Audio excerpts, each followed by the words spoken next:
கரஹரோஹரா, அரிஞாண்டவர் கரஹரோஹரா, சுவாமிநாதன் கரஹரோஹரா, சனியாதவ கடவுள் கரஹரோஹரா. எல்லாம் வல்ல முருகனுடைய சன்னிதானத்தில் பிப்ரவரி மாதம் 27ஆம் தேதி முதல் மார்ச் 2ஆம் தேதி வரை மகாருத்ர மகாயஜ்ஞம் வெகு சிறப்பாக 59வது ஆண்டு நடத்துவதற்கு வேண்டியதான ஏற்பாடுகள் அனைத்தும் நடந்து கொண்டிருக்கின்றன. கட்சிகளும் கமிட்டி மக்களும் எல்லாரும் சேர்ந்து சிறப்பாக நடத்துவதற்கு ஏற்பாடு செய்து கொண்டிருக்கிறார்கள். பக்தோடிகள் அனைவரும் இந்த மகாயுத்தத்தில் கலந்து கொண்டு சீரும் சிறப்புமாய் வாழ்ந்து முருகனுடைய பிரசாதத்தோடு என்றும் மங்களமாய் வாழ்ந்து வர வேண்டுகிறேன். சோழசாஸ்திர கணபதி ஹோமம் தொடங்கி காமியார்த்த மகா ஹோமங்களுடன் மகாருத்ர மகாயுத்தம் 2ஆம் தேதி மாலை 4 மணி வரை நடைபெறும். மகாருத்ரன் அன்று கடைசி நாள் வசூல்தாரியோடு கூட நடத்தி கலசங்கள் கும்பங்கள் 14 அபிஷேகம் செய்யப்படும். ஆகவே தனிச்சிறப்பான இந்த மகாருத்ர மகாயுத்தத்தில் எல்லோரும் கலந்து கொண்டு எல்லா விதமான சகாயங்களையும் செய்து பரிபூர்ணமான அனுகிரகத்தை அடைய வேண்டுகிறேன். வாழ்த்துக்கள், வாழ்த்துக்கள், வாழ்த்துக்கள். விழிக்குத்துணை திருவெண்மலர்பாதங்கள் மெய்முகுன்றா மொழிக்குத்துணை முருகா எனும் நாமங்கள் முன்பு செய்த பலிக்குத்துணை அவன் பன்னிருதோளும் பயந்ததனி வலிக்குத்துணை வடிவேலும் செங்கோடன் மயூரவுமே. வேதமூர்த்தி திருத்தணிகை விற்புரை ஜோதி கார்த்திகை பெற்ற விளக்கொலியே எங்கள் வினைப்பயன் நறுத்து யாங்கள் நினைத்ததை முடித்து எங்கள் மனத்தை இரெடுத்து எங்களை வெளுத்திருவி கடலே முருகா.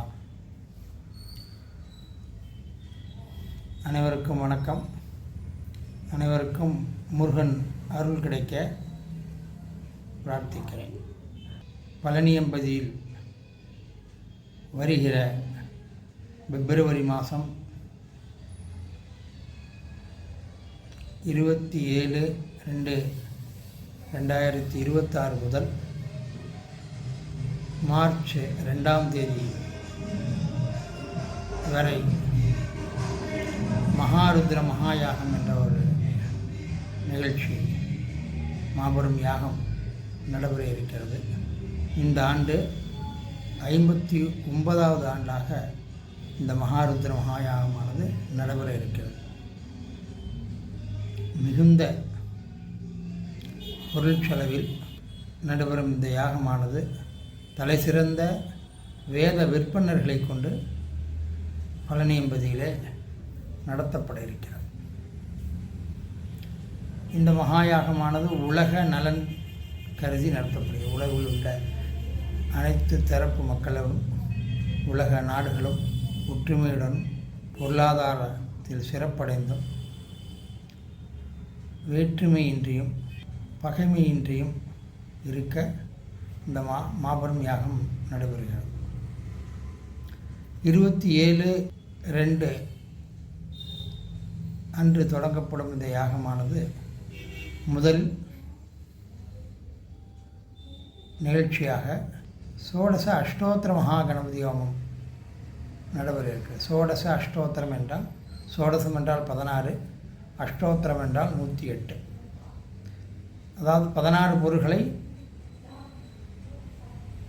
விநாயகப் பெருமானுக்கு படைத்து அதை 108 தரம் ஹோமம் செய்து மகா கணபதி ஹோம வழிபாடு நடைபெறும். அதைத் தொடர்ந்து அன்று திருவாவன்குடி கோவிலில் குழந்தை வேலாயுத சுவாமிக்கு ஒரு சிறப்பான அபிஷேகம் பிரார்த்தனை நடைபெறும். பின்னர் மாலை விஷ்ணு சஹஸ்ரநாமம் பாராயணம் செய்யப்பட்டு அன்றைய நிகழ்வு பூர்த்தி செய்யும். 28/2 காலை ரித்விக் வர்ணம் என்ற நிகழ்ச்சி இது தொடங்கி கட சாசனம், அதாவது கலசங்களில் புனித கங்கா ஜலம் நிறைக்கப்பட்டு 33 கலசங்களில் ஆவாகனம் செய்து அங்கே வைக்கப்படும். பின்னர் அந்தந்த வேள்வி இடங்களுக்கு 33 வேத விற்பன்னர்களை அவரவர்கள் இருக்கிற அமரச் செய்து அவர்கள் ஆசனமிடச் செய்து பின் மகா சங்கல்பம் என்ற ஒரு நிகழ்வு நடைபெறும். மகா சங்கல்பம் மகாருத்திரத்துடைய மகா சங்கல்பம் நடைபெறும். மகா சங்கல்பம் என்பது எல்லா விதமான பிரார்த்தனைகளும் செய்து நாங்கள் இந்த வேள்வியில் என்னென்ன வேள்விகள் கூட செய்யப் போகிறோம், அதுக்கு இறைவனுடைய பரிபூர்ணமாக அருள் வேண்டும் என்று அந்த மகா சங்கல்பத்தில் பிரார்த்தனை செய்யப்பட்டு நடைபெறும். தொடர்ந்து ருத்திரம் சமகம் சிவபெருமானை கொடுத்து ருத்திரமும் சமகமும் பாராயணம் செய்யப்படும். ருத்திரம் சிவனுடைய கோபத்தை சாந்தப்படுத்தி அவரை நம்மளுடைய இயல்பு நிலைக்கு, கோபத்திலிருந்து இயல்பு நிலைக்கு கொண்டு வந்து பின் சமகம் என்கின்ற ஒரு மந்திரம் ஓதுவதால் அது அவருடைய சாந்தத்தை ஏற்படுத்தி அவளை புகழ்ச்சிப்படுத்தி அவரை குளிர்ச்சி அடைய செய்து பின் அதன் மூலம் நமக்கு தேவையானதை சிவபெருமானிடம் பெறும் முறையே ருத்திரம் சமகம் என்று கூறப்படுகிறது. இந்த ருத்திரம் சமகமானது 1300 சொச்சம் தடவை இந்த 3 நாட்களும் ஜெபம் செய்யப்படும். இதில் 10 பாகமாக எடுத்துக்கொண்டு பூர்த்தி தினமான 2ஆம் தேதி அன்று ஹோமம் ஆகுதி செய்யப்படும். 12 வேத விற்பனர்கள் யாக குண்டத்தில் சுற்றி அமர்ந்து இந்த ருத்ரன் சமூகத்தை ஆகுதியாக செய்வார்கள். அதை முடிந்த பின் 28ம் 1ம் தொடர்ந்து 2ஆம் தேதி நடைபெறும் நிகழ்ச்சி ருத்ர ஹோமம் செய்யப்பட்டு பின்னர் வசூர்தாரை என்று ஒரு நிகழ்வு நடைபெறும். அந்த வசூர்தாரையில் இந்த ருத்ரம் சமூகம் சுகரப்பட்டு அந்த நெய் வசூர் என்ற ஒரு நிகழ்ச்சி நடைபெறும். தொடர்ந்து அனைத்து பூமியில் விளைப்படுகின்ற பொருள்கள் அனைத்தும் பூர்ணாகூதியாக சிவபெருமானுடைக்கு ஆகுதி செய்யப்படும். எல்லா பொருள்களும் குறிப்பாக அனைத்து நம்மளால் எல்லாம் இயக்க முடியுமோ அனைத்து பொருளும் வழங்கப்படும். பட்டு வஸ்திரம் சாத்தப்படும். இதெல்லாம் ஆகுதி செய்யப்பட்ட பின் மகா தீபாராதனை நடந்து இந்த கலசங்கள் பழனி மலைக்கு எடுத்துச் செல்லப்பட்டு முருகப்பெருமானுக்கு அபிஷேகம் செய்யப்படும் நிகழ்ச்சி நடைபெறும். தொடர்ந்து இந்த யாக தினத்தில் தினசரி அன்னதானங்கள் நடைபெறும். இந்த யாக நிகழ்ச்சியோடு தினசரியாக காமியார்த்த ஹோமங்கள் என்று கூறப்படுகின்ற நவக்கிரக ஹோமம், சுதர்சன ஹோமம், ஸ்ரீ சூக்தம், துர்கா சூக்தம், தம்பதி பூஜை, கோதானம், கோபூஜை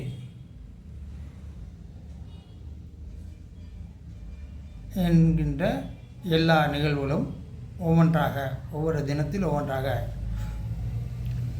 நடைபெறும்.